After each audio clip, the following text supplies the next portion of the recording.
Today, I want to discuss where do children's behaviors come from. Raising great kids is a privilege and a responsibility. Sometimes our children can't see their own greatness. Sometimes we can't.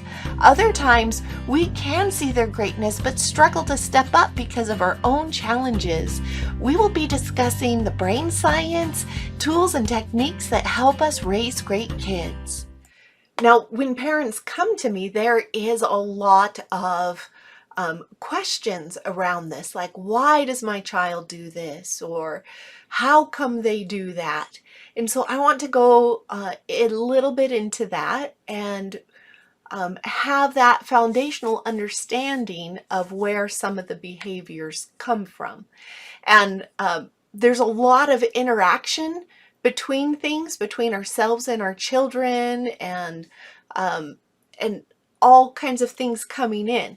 But this gives you the foundation to begin to look and to understand, like, where do these behaviors come from? So to start off, I know I talk about this a lot in the videos, but when we understand this and we base things off of this concept, then we get a lot farther when it comes to helping our children. And that is that our brain works off that neurochemical reward system, and it fills those neurochemicals, right, with our emotions and our feelings. And those emotions and those feelings come from trying to meet our psychological needs, our 6 psychological needs. And I'll mention some of them in this episode, but you can look below in the description to where I talked about all 6 of psychological needs that children have. So for an example of this, let's talk about cleaning up. So let's say we have a child that does not like to clean up. Ready? They want to throw fits. It's not a preferred activity, so they're running away and screaming or crying. There's a lot that could go in.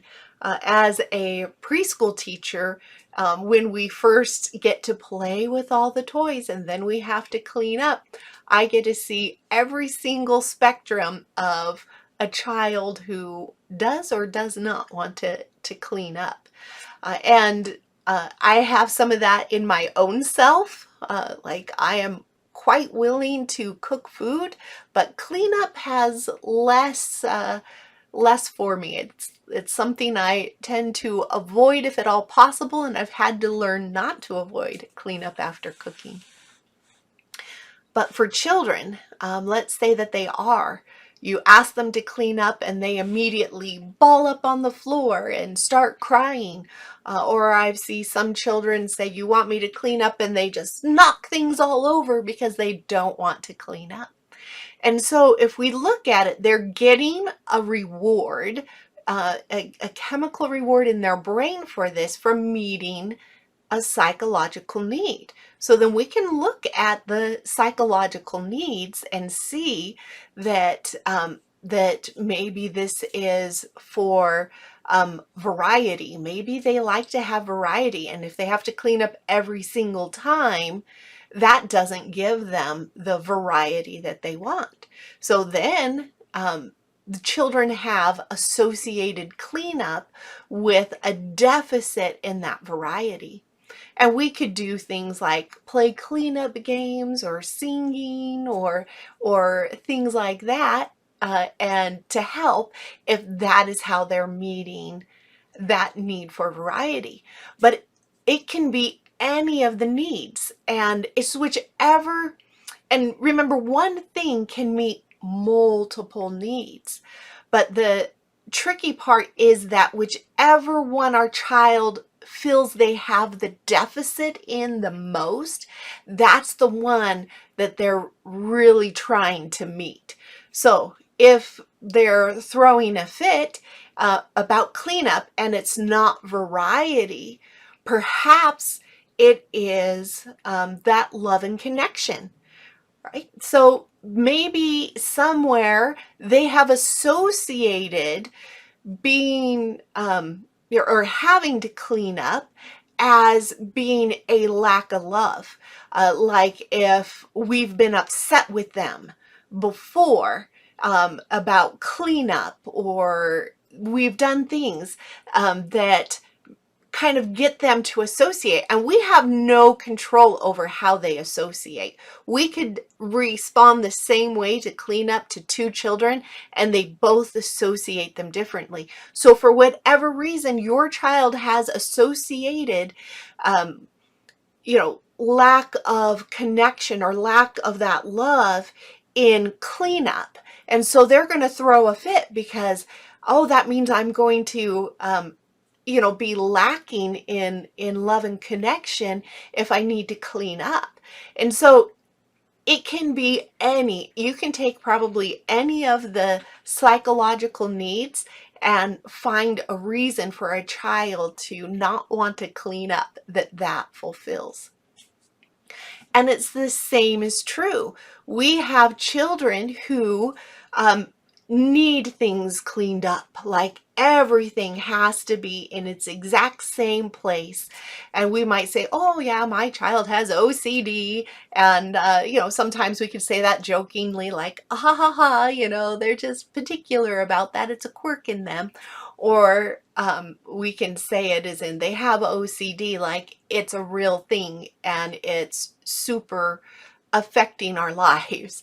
And so we kind of look at those, and but it doesn't matter whether they have like a severe OCD or it's just like a little quirk. We might label it as a quirk in our child. It's still to try and meet their psychological needs. And so when we look at that, like the first one that I see is that first psychological need, that foundational one that's in pretty much everything. And that is the certainty. And with that certainty, remember that safety, that's control. Those are other words that kind of fit into that need. And so if a child has to have things a certain way, then perhaps it is that I can control my environment. Maybe I can't control what my mom and dad is doing or what my sibling does. Maybe I can't control the weather outside, but I can control this. I can make sure everything is in its place, and when I do, I feel safe.